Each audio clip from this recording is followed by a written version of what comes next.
you everyone for coming. I know it's getting close to finals time. So today we're going to have Dr. Sawyer talk about finding the right advisor in lab, a guide to undergraduate and graduate success. I would say he's pretty qualified to talk about this. He's one of my advisors, so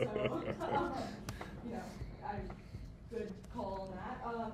We were supposed to have Einstein's here today with cookies and coffee, but there's been a miscommunication that happened there. So maybe they'll show up sometime while we're here, maybe it won't.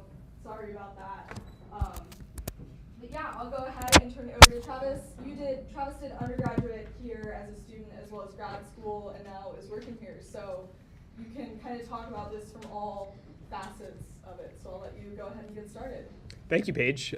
Yeah, it's my pleasure to be here. Thanks so much for coming today. As Paige said, it's getting pretty close to finals time, so I know that this hour can be very valuable. But yeah, it's my pleasure to talk about this. I think that it is a difficult decision to make, and sometimes it's helpful to maybe have some kind of food for thought going into it, to think about what sort of factors maybe you haven't already thought about, as well as maybe different ways to think about factors that you have already thought about. So I do have some slides, but they are pretty bare bones, and so I do want this to be more of a discussion thing. So please raise your hand and ask questions at any point, either as I go through or just if something comes up in your head. I think that this type of discussion is always better when there's just organic questions that come up. I am curious, before I get started, can you raise your hand if you're an undergrad? Okay, a couple undergrads. How about master's students? Masters, okay, and then PhD is the rest? Okay, so most people here are PhDs, but we do have representation from every level. I think that, generally speaking, this type of question is valid for anyone here. I think it's probably most scary for a PhD student, where you might be committing many years of your life towards something, not just a year or a semester or something like that. But the way I kind of distilled this, hopefully it is relevant for everyone. And so just sort of summarizing a couple of different factors that you may have already thought about or you might want to think about in looking at different advisors or labs. I think the most obvious one is research topic. I think that's pretty much what everyone starts off by looking at. You want to be interested in what you're working on. I think that if you're going to be spending time in a lab, you should be intrigued and want to work on what your project is. But other things that I think are pretty important that can really kind of make your experience great or marginal or not so good. Things like management style of the advisor or PI. I think that lots of people have unique ways of managing their labs. A lot of them work really well. Some of them might not work so well. There's not one right way to do it, but ideally it's done in a way which you think is logical and makes sense and lets you feel comfortable where you are. So that one is kind of tough to understand before you actually get into the lab. I will get into a point later that might help you glean some of this information before you jump in. Another one is the career stage of the advisor or PI. I actually think this is really important because I think that, again, every experience is unique, but I would say generally sort of things that I see are that when you're in an earlier stage lab, you may get to do a little bit more variety of what things you're working on, whereas if it's a more later stage lab and they're very established, you might get to drill deep into one topic, but maybe not broaden out so much. Again, everything is different, but I do feel like that seems to be a general observation that I've seen. Communication style, I'll get into communication later, but you obviously want to be able to communicate effectively with the advisor or PI. And then in terms of the lab, the size and the composition matters a lot. For example, some labs are primarily postdocs. Some labs are primarily undergraduates. Some labs are primarily graduate students. Some are equally distributed. Obviously, the people that you're working with are going to dictate sort of the experience in addition to just the advisor itself.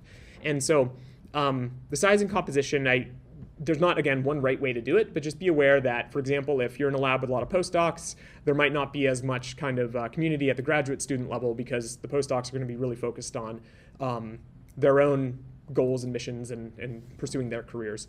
And then similarly, if you're in a lab that has no undergrads and you're the only undergrad, it's going to be a little bit different than if you had some kind of colleagues that were at your level as well. So it's important to look at. The lab structure, I think, by this I mean, how does the advisor kind of run the lab? Is it such that it's like a hierarchy where maybe they advise a couple of postdocs who advise a couple of grad students each? I would call that hierarchical. I think that generally happens in a lot of kind of bigger institutions, like you see that a lot at like MIT and stuff like that. I'm not intimately familiar with everyone's lab structure here, so I don't really know how other people do it. Other groups I've seen are sort of grouped where you're going to have sort of research topics, and then a few people have different slices of a given research topic, and they sort of work together and collaborate, but they also have their individual projects. And then when I say uniform, that's kind of like everyone has their own project and sort of has their own goals, and maybe you overlap, but generally everyone's kind of at an equal footing. And again, none of these there's a right answer, but there's just different answers, and that may or may not appeal to you depending on what you're looking for. The lab environment and the culture, some labs do lots of like events with each other, hang out with each other. Some are more sort of focused and everyone sort of does their own thing. That's okay. But if you want to go into a group where there's a lot of that kind of community and working with each other outside of your research project, just in terms of like being friends and stuff, that you might want to research into the labs that you're looking at to see whether it kind of matches what your goals are. And then finally, kind of what is the synergy of the advisor in the lab with what your career goals are? I think oftentimes labs, the people coming out of a lab will often go into a certain field or a certain type of career, either academics or industry, but you can also kind of subdivide that into what kind of industry. Are you going into sort of tech? Are you going into defense? Are you going into national lab? That's kind of its own thing. And so getting an idea of where lots of the alumni go gives you an idea of what kind of career options are going to be most accessible to you after you're leaving out of that. And so similarly for undergrads, if you're thinking about doing a PhD, if a lot of the undergrads in a lab end up going to do a PhD, you're probably going to be in a good spot to do that because you know that the advisor knows how to get you the material you need to be successful in a PhD application. And so all of these things are important to consider. And I think ultimately what this comes down to is you need to know what you want to get out of an experience. I can't sit here and tell you what the right lab or advisor is for you because each one of you has a different background, different goals, different interests. And so ultimately the first thing you need to do to consider what a good fit might be is know what you want. And it's okay for some of those things not to know yet. Like for example, if I were to ask you, what kind of management style do you prefer?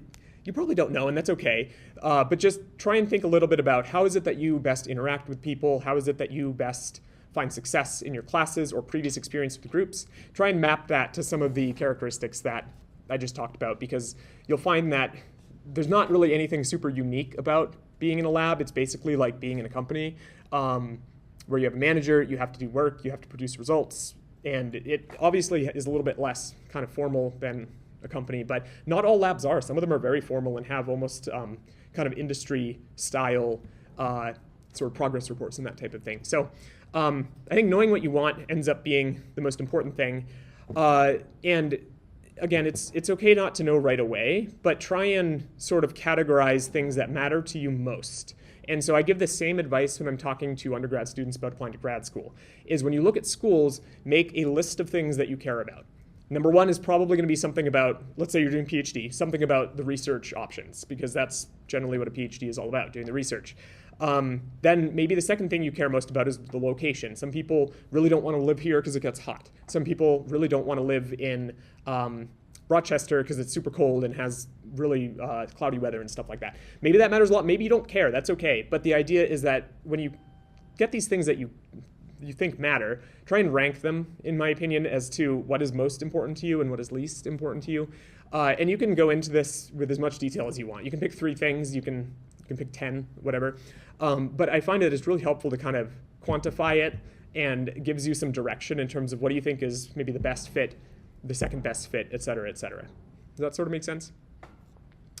I think, again, keep your mind open because you might find that you might have things that you think you know what you want, but you could have a different experience and then change your mind later. That's okay, especially in the earlier stages, either if you're rotating as a PhD student or an undergrad. It's kind of a time to learn what you do want. And so when you get into kind of the PhD stage, again, that's a little scarier because you're perhaps making a bigger commitment. And I would say also don't be too selective in terms of like, I need to have A, B, C, D, E, F, and G, because it's unlikely you're going to find something that fits every single criteria you want perfectly. And so that's the ranking thing again, where it's like maybe the number one thing should fit perfectly, maybe the number two thing should fit really well, but maybe you can compromise on things 3 or 4 that you care most about. Okay, so this is kind of point number 1. Any questions on this? Okay, so point number 2 is that really the choice goes both ways, that yes, you are choosing a lab and advisor, but they're also choosing you. And so that is kind of obvious, but it's like when you do a rotation or you meet with someone, it almost feels like an interview and you want to put your best foot forward. That is good to do, but also represent yourself accurately, because I think that if you go into a rotation and you sort of pretend that you fit with the culture, or that you really like how it's run, or you really enjoy working with your fellow lab mates for that rotation, but it's not really like a true representation of yourself, you may not be happy in the long term. So I think that keeping that in mind, I think it's really important to put your best foot forward, just like you would in any interview, but you should also be totally honest with the advisor in the lab in terms of what your own interests are, your own career goals, as well as your expectations, so that the decision is mutual, in that both parties feel like it's a great fit and that you can go into it feeling really, really excited and ready to go. I think we have an online question? No. Okay. Muted. Ooh, that's tough. Okay, well, the good news is I'm also recording this on a separate software, so I can give you the recording if you want. Yeah. That is good to know. Thankfully, I had a backup plan. Okay, I apologize for being muted. That was my bad. I have turned it on now, so I think the first point was to know what you want, and I think that you probably got that from the slide. But if you do have any questions, please let us know. Yes? What do you suggest for starting that process, like choosing an advisor or communicating with an advisor? Usually we start with sending an email, hey, this is me, I'm a PhD student this year, and I've been doing this, and this is my CV. But then there are some professors who reject from the beginning, and they say, no, what if someone just get rejections from most of the professors just by sending an email? So I think I would probably want to know a little bit more about the circumstances. Like, is it that they don't have funding? Is it that they don't have space? Is it that they're just not interested? Because I think if it's something like funding or space, that you can't do much about. That if someone is full or they don't have funding and you need funding, it's like you can't magically make numbers appear, if you know what I mean. But if it's something about interest or them just being willing to like talk to you, it might be such that perhaps your intro could be crafted in a different way. I think that generally speaking, when I receive emails of interested students, it's nice for it to be kind of short, but it has to be respectful and polite for sure. You know, that is kind of an obvious thing. But I don't want to read like 4 paragraphs about somebody's background yet. You know, it's kind of like, I'm going to look at this email and I want to know kind of what is this person about, what are they looking for, and why are they emailing me, and what do they kind of have to offer, so to speak. And again, I'm not that I'm like, trashing resumes and stuff like that, but just in general, a lot of times advisors are busy and they may only have like 5 minutes to look at it, and you want to hook their attention. It's kind of like if you write a paper or write a grant, you want people to be interested as soon as they look at what you've sent them. And so I think that you're right, emailing, saying, hi, I'm Travis Sawyer. I'm a first-year PhD student. I'm really interested in this research topic. I saw your lab is, your lab focuses on it. I'm looking for doing rotations. And I would even go so far as to be like, can we schedule a meeting or something like that? Don't leave it ambiguous of like, if you're interested, please let me know, or something like that, because that puts the burden on them to do something to reach out. Whereas if you kind of get straight to the point and you're like, can I meet with you? Then that'll kind of lower the barrier to getting in the door. Again, it could be that maybe you just had really bad luck. To some extent, there is like a statistical process to it, that maybe you emailed 4 people and all of them were full on funding and space. And it's like, that is unfortunate, but it happens, And then my recommendation would be to try to ask them for other suggestions that they might have about people who do similar work or something like that. Whereas I think, if I get someone who's interested and I don't have space, the first thing I do is I give them a bunch of names of people who do similar research that could also be good fits, because although I can't take this person, I want them to find a good fit too. And I think it's great for them to do biomedical research. And so it is tough, though, when you do get a bunch of rejections off the bat. And just don't get discouraged, because I think that especially for that initial contact, and if you're not really well known yet, meaning like you're a first-year student, that's the hardest part, is that it's kind of a big barrier, and kind of knocking that down is tough. And sometimes it does take a lot of tries. And you can even try taking their class or something like that if you have room in your schedule in one of the semesters or something like that, just to the point where once they get to know you, there's a lot higher chance of them getting, sorry, I just got back from Japan, I'm a little tired. There's a much higher chance of them responding. Similarly, you can lower the barrier that if you know anyone who knows them. I use this all the time for getting things that I want, which is that if I know someone who's in a position of power, I get them to introduce me, I name drop, whatever it takes, because generally when you know someone like that and you know that the person you're trying to reach knows them as well, if you kind of name drop or especially get them to introduce you, it almost guarantees a response, at least for consideration. And so I think that honestly that is a good tool to use for just kind of communication and negotiation as well. Does that answer your question? Other questions? Anything on Zoom? No? Okay. So number 2. Number 3, talk to other lab members. If you go in and talk to the PI and you hear their spiel and you think, wow, this is great, you probably want to go ask some other people to get some other opinions as well. I think that generally the whole job of being an advisor is to try and convince people to give you money, and that your lab is great and that you do great research. We are all very, very good at presenting ourselves well.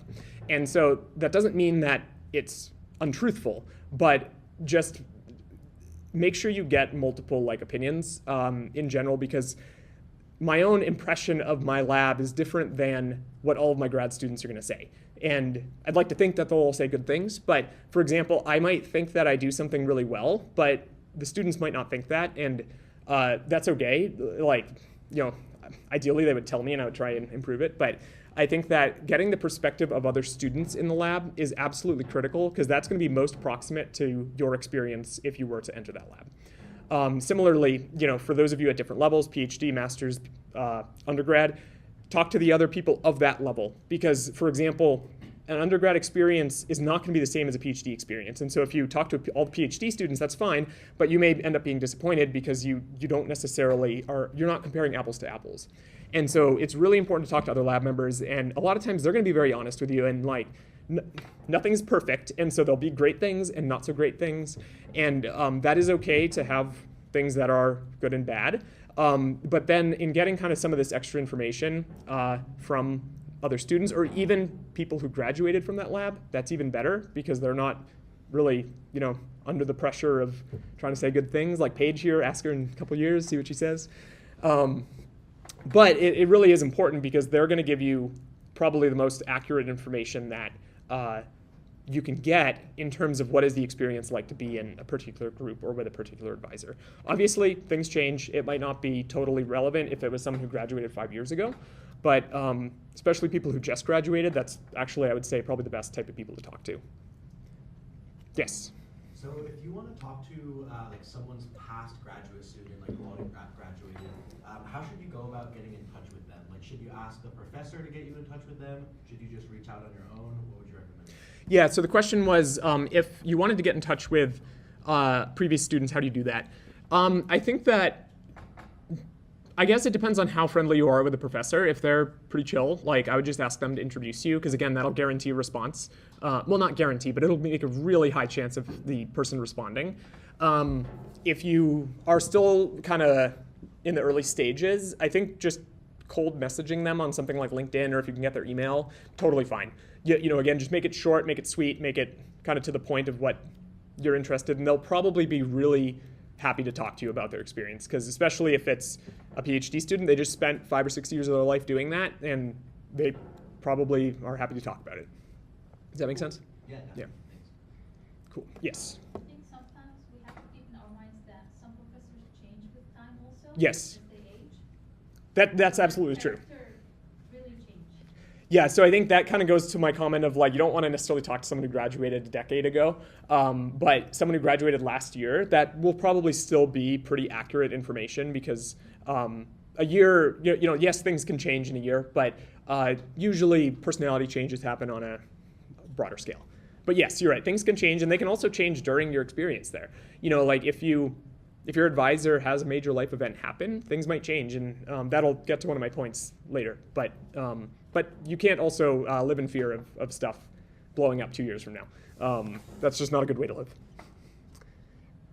All right, any other questions on this? Okay, so in an ideal world, your advisor is going to be your primary mentor, but we do not live in an ideal world. And so it's not always the case that your advisor is a very good mentor. That it happens, it's not ideal. And my next point will get to how you can address this. But try and keep in mind that your advisor, in my opinion, should have your best interests in mind. They don't just want you to do cool research and publish papers and stuff. It's like, yes, they want that. But to be a good mentor, they should also care about your personal well-being. They should care about what you want to accomplish in your career and help you get there. And not everyone does that, and I don't think that's great, but it is a fact of life. Also, I think different people can be good mentors to different, like, one person could be a good mentor to one type of person and not a good mentor to another type. And one example of this is a postdoc versus grad student mentor. And I know a ton of people who had an excellent experience as a grad student, but postdocs from that lab hated it. And then vice versa as well. I've known people who had an awesome postdoc experience, but the grad students hated it. And so that's a case where it's pretty clear that that advisor is great at being a mentor to one category of students or trainees, but not so much the other one. And that is okay. I think this will be kind of obvious if you do your research and get information about, how is it they run their lab, what's the experience of the other students or postdocs or whatever. But just kind of acknowledging that this is a fact of life. It's unfortunate, but it is what it is. I think that similarly, you can still have a really good advisor who kind of doesn't fit that mentor role very well. That doesn't mean that you're in a terrible lab. It just means that essentially you need to fill in that role with someone else or other people. Because ultimately, you are here at an educational institution. Most people want to help you and contribute to your development. So they might not be your primary advisor, but they could still be a mentor in some sense. So that gets me to my second point, which is that don't just rely on one person for your mentorship. You should have multiple who you go to for advice and mentorship. Maybe not every week. I think realistically, that's a lot to ask. But perhaps there are people that you talk with once a month, or maybe once a quarter, or once a semester, something like that. I have plenty of people that I only check in with like 2 or 3 times a year, and I still have mentors. It's like after you become a professor, it's not like that goes away. You're still actually trying to develop yourself and improve what you do, both on the research and the teaching front. And so it's really important to have a broad spectrum of people who you might rely on for mentorship. Again, ideally, your advisor will be a really good, strong mentor who can give advice on lots of stuff. But I think that as you get further on, you'll see that lots of people are good at certain things and not so good at other things. And so trying to improve yourself on a broad range of categories, you're going to want people who are good at all of those different things. Obvious one is research and teaching. Some people are good at both. Some people are only good at one of them. If I want to do well in both, I should solicit feedback and mentorship from people who are good at each individually, and perhaps someone who's good at both. Was there a question? Yeah. How do you ask a professor who's not our advisor to be a mentor for us? Yeah. So the question is, how do you ask how to? Do we need a mentor? Yeah. You just ask them. You're straightforward and honest. I think that generally you want to. The food and coffee is here. So generally, you'll want to develop a relationship first. Don't just show up at the door and be like, "Hi, I'm Travis. Will you be my mentor?" It might work, but they're probably going to want to know a little bit more about you before they commit to anything, because it's not going to serve anyone well if it's not a good fit, right? And so I think the best way to just develop a relationship with someone is to take their class. Or, if you want to learn about what they do, you could just honestly schedule a time to talk with them. I have a bunch of people who will email me just to learn about what we do. There's no subcontext of them trying to get a position or something like that. They're literally just interested. And I'm like, sure, sounds great. And then I meet with them, I talk with them, great. I don't hear from them for a while. And then some of them will like follow up and be like, hi, I was interested in going to grad school. Can you give me advice on how to apply for grad school? And I'm like, sure, why not? And I sit down with them and I go through all of that. And so not everyone is that, I think, welcoming and whatnot, and that's okay, but a lot of people are. But I think you definitely first want to develop some kind of relationship, and then from there, maybe try to develop something more formal. I think for people who aren't like your primary mentor, again, meeting every week is probably not necessary. I feel like, it's a lot of time both on their part, and you want to respect the time of anyone who's giving you their advice and mentorship. But also there's rarely enough stuff that you need to ask about that there's stuff every week for someone who's not your primary mentor. So I think that generally I'm not going to give you like a specific number of, you should meet with them this often or that often. It's kind of, unique to what you are doing and what you want. But I really think it's important to have more than one. Other ones that could be really good are your committee members. For the master's students, if you're doing the thesis option, then you'll have a committee. PhD students, you'll have your comprehensive exam committee and your dissertation committee. Those people are often really good to serve in that kind of co-mentor role, even if it's sort of I don't want to say co-mentor because that usually assumes 50-50, like kind of a secondary mentor role. And the nice thing about the comp exam is that they get appointed for you, so you don't have to actually approach them. It happens. However, it's also a little bit random, so that one may or may not be relevant depending on what you're interested in. Does that make sense? Yes. Sorry, Charles. Real quick, you can go ahead and grab cookies. Oh, yes. Feel free to get. Yeah, please don't hold up. Yes. I feel like I lean on my mentors usually on emergencies, but how do you develop the more formal mentorship experience that you're talking about? Yeah, so I think that that's a good point, that generally you go to someone when you need help, and I think that's natural. I think that I'll give an example kind of mine, which is that for a while when I started off as a professor, I asked for a senior faculty mentor because I was like, I don't know what I'm doing. It would be really great for someone to kind of fill me in on all the stuff that goes on that you're not really explicitly told. And I got appointed to someone who she is currently she's now director of the cancer center, but she's like a gastroenterologist, she's a clinician, so she has nothing to do with optics.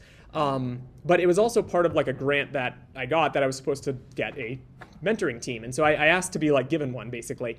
And so at first I was like, okay, hi, this is what kind of research I do. I just kind of gave her an overview of what my experience was and who I was. And then we set up that, okay, why don't we meet every 3 months? And I would come up with essentially an agenda of things prior to that meeting. And so that worked really well because essentially things would come up that I would be like, okay, this isn't urgent, but I am curious and I want to know her input on that, and then I put it on my little list. And I'd usually accumulate quite a few things between one meeting and the next, and then I would go and talk to her. And some of those would be things like I'd submit a grant and then it would get reviewed and I'd get comments back that made no sense, and I'd be like, did they not even read it? And she would have to explain to me like, why does that happen? What is the structure of a grant review, et cetera, et cetera. But you can imagine that similar parallels can be drawn with any experience as a student as well. And so in that case, the meeting frequency was set beforehand, but it was sort of up to me to come up with stuff to discuss in the meeting itself. And then eventually it just became very organic, where it's like, I don't meet with her formally anymore, but now I do just kind of reach out whenever I want to catch up with her or like get her input on something like that. And so I still sort of think of her as a mentor, but the formality in the beginning is meaning like the structured meetings and stuff like that. That's very helpful for getting things like kind of off the ground. And then after you've developed that kind of relationship, it just sort of propagates itself and it makes it very easy.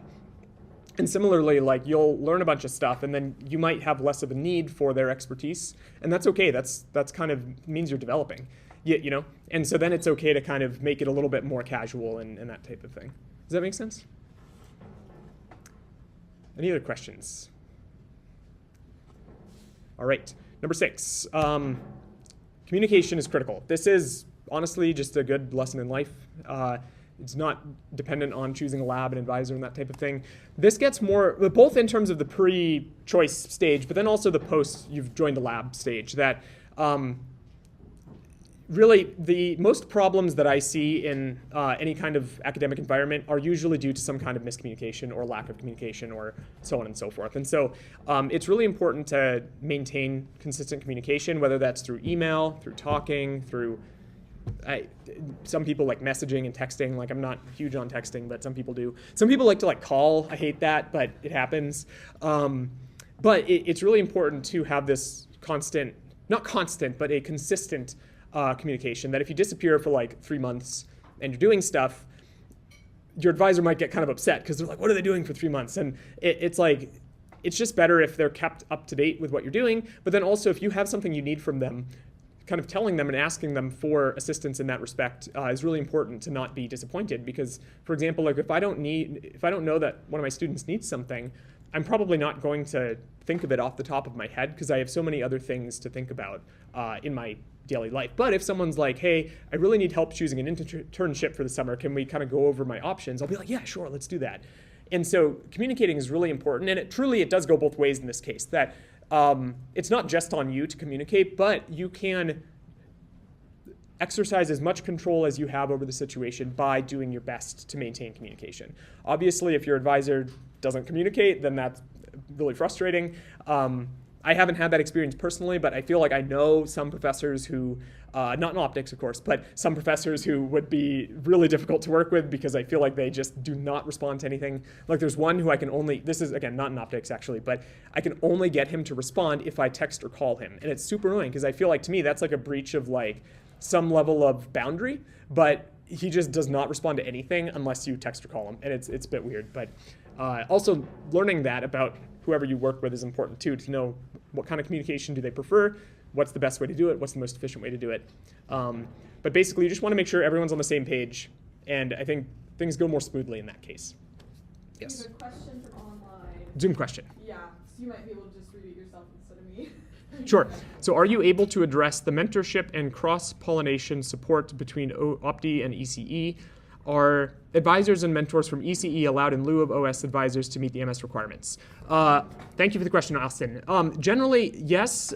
Usually what you want is for your advisor to have a joint appointment in optical sciences to qualify as your thesis advisor. And so that goes for both master's and PhD. That, for example, I have joint appointments in ECE and in biomedical engineering. So I can have master's and PhD students in those departments and be their primary advisor. If you have an ECE advisor who is not jointly appointed in optics, you might have to reach out to Brian or Jeannie to see if it is possible to get them approved. I don't know exactly. However, getting joint appointments is not that hard. You usually like give a presentation, and if your research is even peripherally related to that department, they'll usually say, okay, cool, and now you have your joint appointment. Because ultimately they're going to be supporting students in other departments, and the departments love that. And so I think and to answer your question, I think if your advisor does have a joint appointment in optics, then you're totally fine. A lot of them do. A lot of people in ECE are cross-listed in optical sciences, and so most likely they are, but if not, they could seek one out. And it looks great on the CV too, because then you get to be professor of multiple things. Does that answer your question, Austin? Well, I'll let Austin stew on that and see if they respond. But I think it's also, if you're doing interdisciplinary work, definitely working with people in different departments can be very rewarding. And so I've had BME students, I've had ECE students, I've had optics students. Yeah, and I actually benefit a lot from it too, because I learned quite a bit from them. Okay, next point. I have 9 of these, by the way, so we're on time. Appreciate the feedback. By association, how does research and correlation relate to the general rule of thumb of 50-50 courses that need to be opti of research?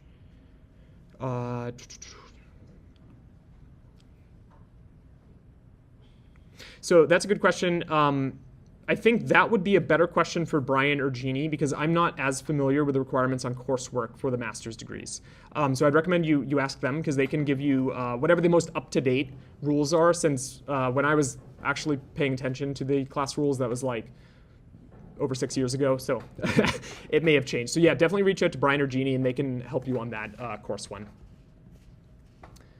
Okay, next point, advisors are human too. So they make mistakes, they sometimes can lose their temper, they generally should have control over their emotions, but keep in mind that they're human, they have crap in life happen, and that can interfere with how they go about themselves every day. And so if you are going into an experience with a research advisor, do not put them on a pedestal and think that they're going to be perfect and that they're not going to make mistakes, because they will. And that's just part of life. Again, ideally, an advisor should be like calm, collected, able to handle themselves, not yelling at you, that type of thing. But stuff can happen, and so keeping in mind that they are human and that they will do their best, hopefully. But by not putting them on a pedestal, you're going to save yourself the disappointment of having someone who you think of as like a hero turn out to be a normal person. And so I think we always go through that in life, where we'll have people who we think of as like superstars, and then we'll probably at some point have to confront the reality that everyone is human and has flaws and stuff like that. So that doesn't mean they can't be really great role models, but I think that just keep this in mind, because I feel like this is another one of those facts of life that maybe isn't the best thing in the world, but it is true. I think that generally speaking, again, this shouldn't really cause problems, but I feel like a lot of times it's common nature to put your advisor on a pedestal, which I think, again, role models are human, and so it's okay for someone not to be perfect, but just keep in mind that people have flaws as well. So I think that's important just for kind of going about your life as a student. This one was a short point, but next one. This is a piece of advice I also give, again, for seeking out grad schools. There's not one right choice, but there are probably multiple good ones. And so I think that we often will fall into the pitfall of thinking that there's only one choice that I'm going to be happy with in my career, either as master's student, grad student, whatever. And then if you don't get that, then you're disappointed, and you compare everything to that. Where, let's say your first choice was to go into someone's lab, maybe they're full, and then you're really disappointed because, let's say, you were looking at their group since before you applied, and you got in, you really wanted to do that, and it just didn't work out. You can't always brute force everything, and so sometimes accepting that and just realizing that there are multiple good choices that will lead to successful experiences, whether it's grad school, MS, PhD. I think that's good to acknowledge, because this then turns something into a good experience, not I didn't get this, everything is going to be compared to that thing that I thought was perfect to begin with. And so this I think applies to a lot of stuff in life as well, that we generally have one thing that we think is the best choice, but keep in mind that there are other good choices as well. For example, let's say you're job searching after graduating, this might apply as well, that maybe you have something in mind that you really want to do, but keep in mind that there are other things that you might really enjoy and get a lot out of and love as a career. But this is very appropriate for picking an advisor in lab as well, that there's a lot of great people here and a lot of great groups, and most likely there are multiple groups that you would be really happy in. Okay, and my final point, so ultimately you do have control over your future. You're not trapped into anything, you're not stuck into anything, you're not just floating along in a river being taken wherever it wants you to go. You don't have absolute control, but you do have some control. And so it's important to keep this in mind, because one aspect of this is that you're going to get out what you put in. And so if you go into an experience and want to get the most out of it, you have to put the most into it. And so that includes things like maintaining good communication, obviously doing good work and that type of thing, but also just like being honest, being kind to your lab mates, helping out when you can, not causing conflict, trying to resolve conflict, that type of thing.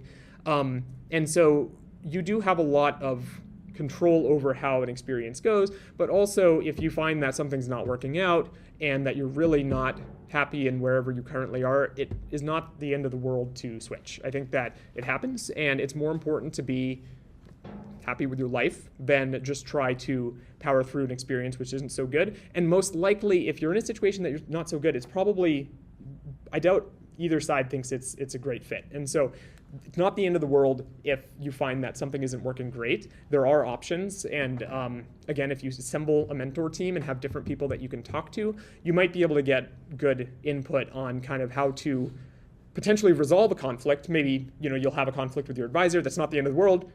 Try and work it out. Again, you're all human. There's going to be conflicts eventually. But if it doesn't, that's also not the end of the world either. So ultimately, when you go into something, just keep in mind you do have control, and you're not stuck or trapped or essentially out of options or that sort of thing. Almost always there is some option, whether it's to try and address a conflict or if it is the need to switch and try something else. And so I think this is good to know because that feeling of being trapped or stuck, I think, can really lead to some very negative personal health in terms of mental health and whatnot.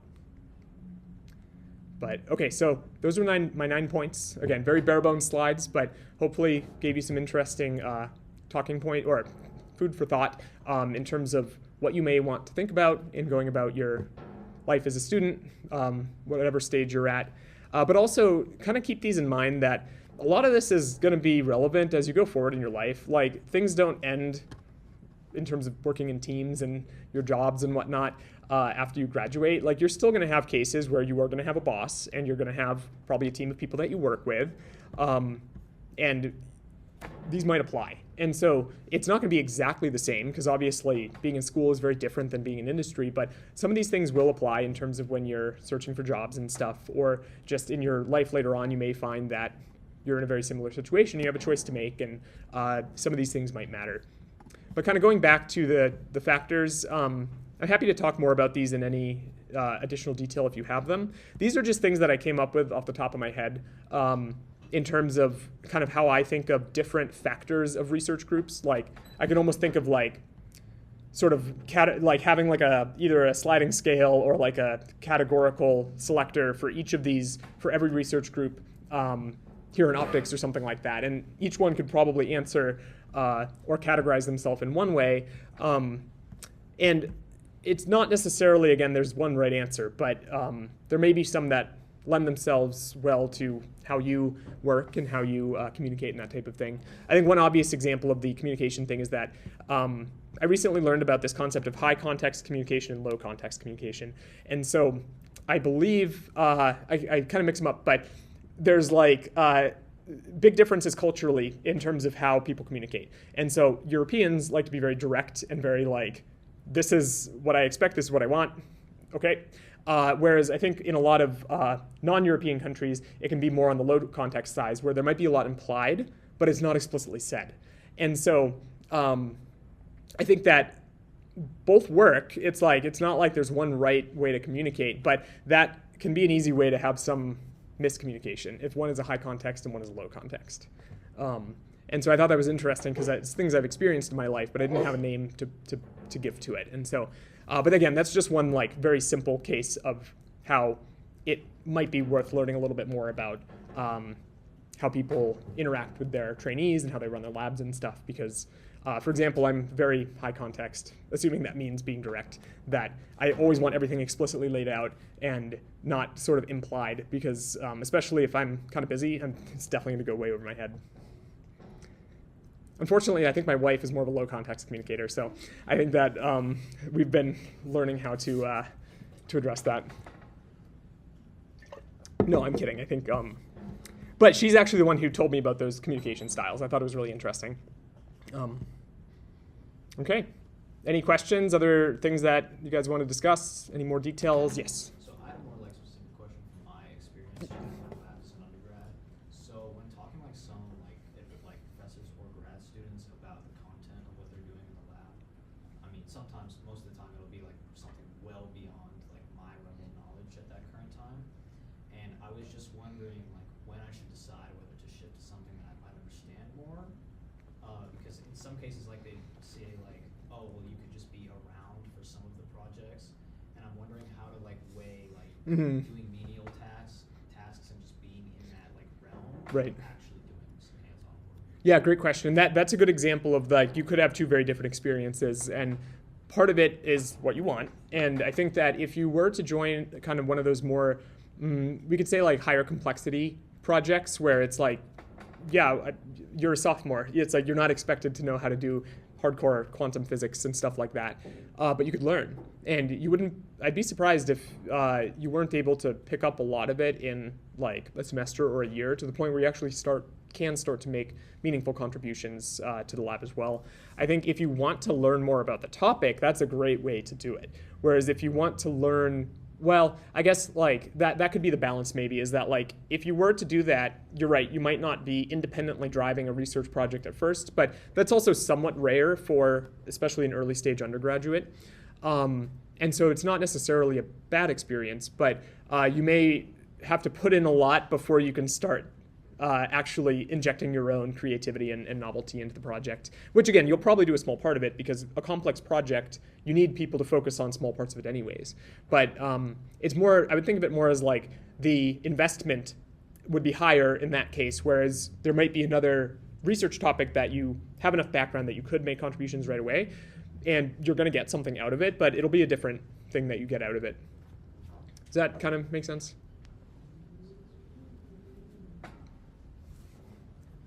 More questions? Regarding the management style of the PI, like if I'm searching for a group, I already have a group, but let's assume I'm searching for a group and I go on an interview or talk to this professor. It's hard to ask like what's your management style, how do you manage your project? Because that's why you talk to the other you students. need to Yep. stay in a group for a while in order to understand how they do like project management.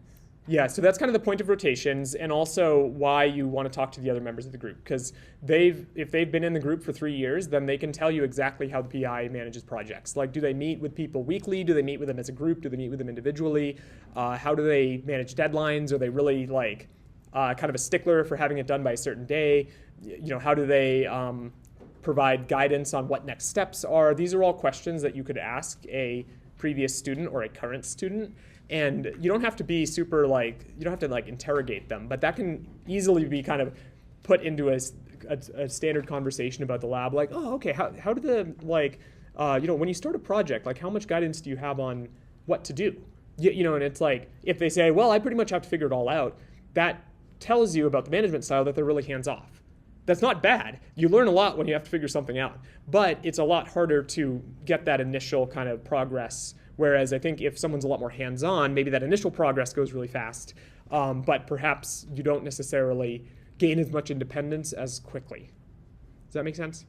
And so, like, you're right that you don't want to go in there in a meeting with the PI and be like, oh yeah, how do you manage your group? Or you can ask them that, like, what is the frequency at which you meet with your students? Do you do lab meeting? How does that work? Do you do like a journal club thing? Like, how does that work? Like, those are all easy questions that should come up in any discussion between a potential student and an advisor. Like, I kind of expect to be asked that when I'm talking with a potential student, because it's really important to know how they you know, go about running their lab and stuff. But some of the more subtle things like hands-on, hands-off, they might tell you, but the current or past lab members are going to be a lot more accurate in giving that information.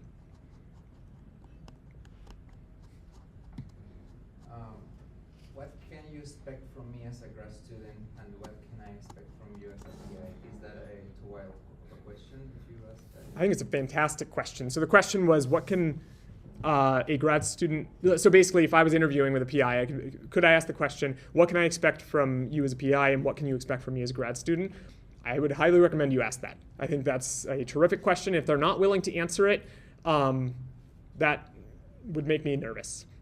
Yeah, I feel like it should be pretty obvious what the expectations are. Obviously, they change throughout projects and throughout your whole 5 years, but if someone doesn't have a clear idea of what their expectations will be, then they're not going to be a good manager. I feel like that's like managing 101. But yeah, so again, that's very direct, very high context communication, but it really gets to the heart of the point, which is that you shouldn't be left wondering if you're doing a good job or if you're succeeding. It should be pretty clear if you're like doing what the expectations are, and then you should also let them know what your expectations are so that they know if they can fit that role. Because if your expectations are, let's say you want XYZ, but for some reason they can't provide that, that's equally important to know, because then it's like, okay, again, the choice is mutual, and so you're interviewing them as much as they're interviewing you. Yes. In labs that have like multiple projects, or like they're working on separate things that maybe are like varying in the sort of topics covered, how do you deal with the fact that you may be interested in one project specifically, but like not very much in the others, or like Yeah, I gotcha. That happens a lot. So the question is, if there are multiple projects, how do you deal with the fact that some of them you might like and some of them you might not, and you don't always have control over which ones you might get to work on. So that is going to be a lot. It's going to depend a lot on like the funding scenario, because there's going to be funding for certain projects and not for others. And so generally, I would say that if you're seeking out a group, you would have a decent idea. You should have a decent idea of what you might be working on if you were to join them, because the PI should know what funding they have available or what will become available in a relatively reasonable timeline. You know, it's not like I don't know what I'll have available. Like usually, I know at least 6 months out. That's a good rule of thumb. That it's like everyone's gonna have pending grants, and they might go through, and then you might get new projects, but you're probably not going to get anything in the next 6 months. And even when you get one, it takes like forever to get the money. So I think that you should be able to get a decent idea of what you're going to work on. I think that there's again going to be some risk associated with it, that if you're in a lab with 4 big projects and you only like one of them, I might broaden out your options a little bit. If you like 3 of the 4, then that's probably a pretty safe bet, because 75% is pretty good in terms of your interests. However, a lot of projects in a group tend to be somewhat related, and so it's unlikely that you're going to have one oddball project. You might, but it's like one totally oddball project among 3 that are somewhat similar. It's possible, but probably not super likely. Does that make sense?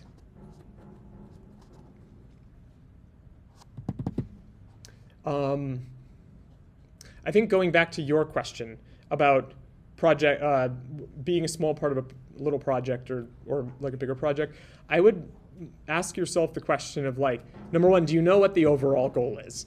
Because it's like someone describing their research should tell you they should be able to tell you what is the whole point. If they don't, then they're not a good communicator. And that's okay for like an early grad student. It's like maybe you're just getting familiar with the project. That's okay. But like when you're at the point of like publishing a paper, it's like you have to write the motivation, you have to write why the stuff you do is worth caring about.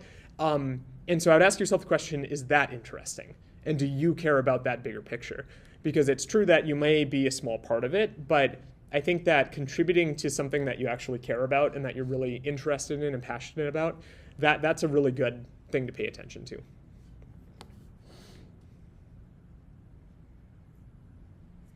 All right, I see we're coming up on 2, so any last questions before we wrap up? And I'm always very happy to chat with people if you guys have questions one-on-one. I think, like I said, it's good to get multiple perspectives. But again, also you should be excited about the approaching it. You know, it's stressful, but it's also like you're going to get to do some awesome stuff in the course of your research. It doesn't matter if you're an undergrad, master's, PhD. And so don't think about it as, oh my God, I got to pick, again, the right choice. But there's probably a lot of cool, really good choices that will bring you excitement and success and education and that type of thing. So try and think about it more of like a positive thing than psych yourself out. Because yes, it is worth considering thoroughly because it's a big decision. But it's also pretty cool that you get to become an expert in a topic that the 99.9% of the population knows nothing about. Yes? Yeah. How can we manage the situation in maybe we want to join certain group, but for several reasons that cannot happen? What should we do? Like try again? Join another group? Drop out? What is like? Are you a PhD student? Master. Masters, okay. So masters are on a little shorter timeline. I probably wouldn't recommend waiting around and hoping that they open a spot. I think that relinquishes control of the situation. I think that I would recommend trying to find another group that has hopefully something you're interested in, so then you can still make progress toward your degree and getting completed. For the masters, there are also non-research options if you just for some reason can't find a project that you're interested in, where you essentially will do either a technical report or it's like there's an exam-based option as well. I don't like exams, so I'd probably do the technical report one. But so there are options. I probably would not recommend dropping out. I feel like that's a bit of a nuclear option. But I think that definitely don't give up after one attempt, because it can be really tough to find people who have openings or spots or availability, but you have to be persistent, and you will find something, and you'll find something you're interested in. It just takes time and effort. Yeah, don't drop out yet. Yeah, especially with the masters, you have the different options, and so it's like it would be a shame to lose the effort you've put in just because you might not find a great thesis project. And I think that's probably why the other options exist as well, is that it gives you kind of a backup plan. Thank you very much. Of course. Yes. Is it common that the funding that the students get while doing their RA is something that's not related to their thesis and their papers that they're going to publish? So yes, it is possible that that can happen. For example, people can be on fellowships, which don't really constrict you to a specific research project. It is also possible that it can get complicated, but generally if you have like a grant from a federal agency like the NIH or the DoD or the NSF, the person you pay with that is supposed to be doing the work, and it is probably illegal not to be. For other things like foundations and stuff like that, they are way more flexible in how the funding is used. And so I could see instances where you might get your RA funding from a foundation that focuses on a certain topic, but then you're researching something else. That's probably fine. Similarly, there's a lot of cases of funds that don't have requirements attached to them. And one obvious one is the startup package, that when you start your lab or you switch universities, they generally give you a bunch of money to start your lab, and so that you can just pay for whatever you want with it. Obviously, it has to be academically related, but in that case, that doesn't constrict you to a specific research topic. But I think generally speaking, yeah, if you have, again, a federal grant, you're supposed to be working on whatever that project is. Okay, so it is 2 o'clock, so we're going to go ahead and end the event, but we'll stick around. I'm not sure what Travis's schedule looks like. He'll probably stick around for a couple minutes for anyone that had any